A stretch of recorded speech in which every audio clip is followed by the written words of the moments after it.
उसको जब नहीं पकड़ते तो फिर हम अपना हैंडल को नहीं पकड़ते तो हम अपना वज़न जो है वो लॉस कर देते हैं। यूज़ सेफ्टी गेट्स और barriers to avoid falling down. हमें सेफ्टी गेट्स जो है वो इस्तेमाल करने चाहिए। बैरियर रिकॉर्डेंट टू अवॉइड बचना फॉलिंग डाउन, गिरने की वजह से हमें अपने बचाव के लिए जो है वो ये गेट्स यहाँ यूज़ करने चाहिए। ये पिक्चर बेटा नीचे बनी हुई है, इसमें आप देख सकते हैं, ये देखिए सीढ़ियाँ हैं, सीढ़ियों के साइड पे जो है वो हैंडल्स की बात कर रहे हैं। यहाँ पे हमें ख़तरा हो सकता है गिरने का, यहाँ से फायर है, यहाँ से हमें हैजर्ड्स हमें यहाँ पे ख़तरात होते हैं आग की वजह से। ये हैजर्ड्स इन लॉन्च, हमारे लॉन्च में ये ख़तरात होते हैं। Washrooms are also risk areas because water on smooth surface makes them very slippery.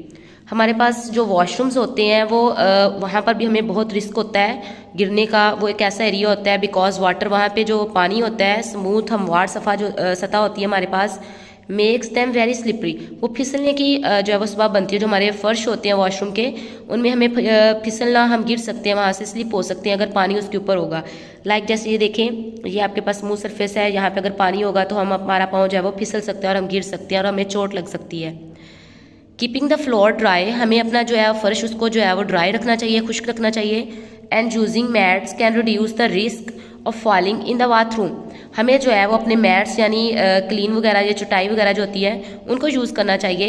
And reduce, कम करना चाहिए the risk of falling the bathroom, हमारे जो है वो रिस्क उसका कम हो जाता है गिरने का। हम अपने बचाव के लिए उनको चटाई वगैरह इस्तेमाल करते हैं।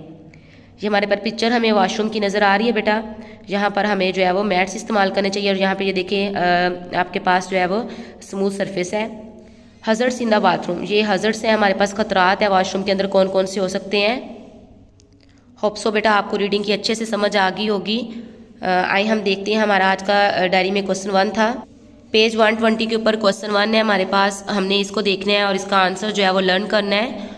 How can we reduce the risk of cuts and wounds from the sharp edges of the furniture. जो फर्नीचर के हमारे पास शार्प एजेस होते हैं, हमने उनसे अपने आप को कैसे बचाना है। उसमें से हमारे जो है वो कट्स लग सकते हैं, ज़ख्मी हो सकते हैं हम, उनकी नोकदार जो साइड्स वाली कॉर्नर्स होते हैं। तो हमने इसका आंसर देखना है बेटा। क्वेश्चन 1 C1, ये आपका एचवर्क भी है और आपने लर्न भी करना है। आइए हम इसका आंसर देख लेते हैं। The sharp edges of furnitures can covered with soft materials like foam, हमें उनके जो शार्प एजेस होते हैं, साइड्स वाले कॉर्नर्स जो होते हैं, हमें उनको जो है वो फॉर्म की मदद से जो है वो कवर कर देना चाहिए, जिससे हमें जो है वो चोट वगैरह नहीं लग सकती, हम उनसे बच सकते हैं। बहुत सारे चांसेस होते हैं कि हम हमारे जो है उससे हिफाजत हो सकती है, तो हमें अपनी सेफ्टी के लिए ये काम करना चाहिए।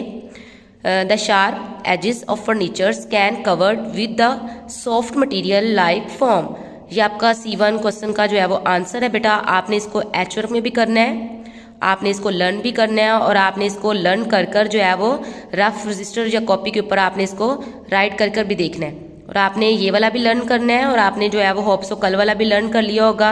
अगर किसी ने कल वाला लर्न नहीं किया तो बेटा उसको आपने आज लर्न कर लेना है साथ, और आपने एचवर्क करना है। और KPS के प्यारे प्यारे बच्चे जो है वो अपना एचवर्क बहुत नीट करते हैं, क्योंकि KPS के प्यारे बच्चों की राइटिंग बहुत अच्छी है माशाल्लाह। तो चलें, आपने बेटा इसको अच्छे से तैयार कर लेना है। होप सो बेटा आपको आज की रीडिंग की और क्वेश्चन की समझ आ गई होगी। आपने जो है वो अपना बहुत सारा ख्याल रखना है और अपना टाइम वेस्ट नहीं करना, क्योंकि हमारे पेपर बहुत नज़दीक हैं। तो हमें जो है वो अपनी स्टडी का इन छुट्टियों में जो है वो लॉस नहीं करना, हमें अपनी स्टडी को कंटिन्यू रखना है। आपने अपने मम्मा पापा का बहुत सारा ख्याल रखना है और अपना भी ख्याल रखना है। और आपने जो है वो 5 वक्त की नमाज भी अदा करनी है। ठीक है बेटा, आपने अपने मम्मा पापा कहना मानना है। दुआओं में याद रखिएगा। फ़ी अमानिल्लाह बेटा।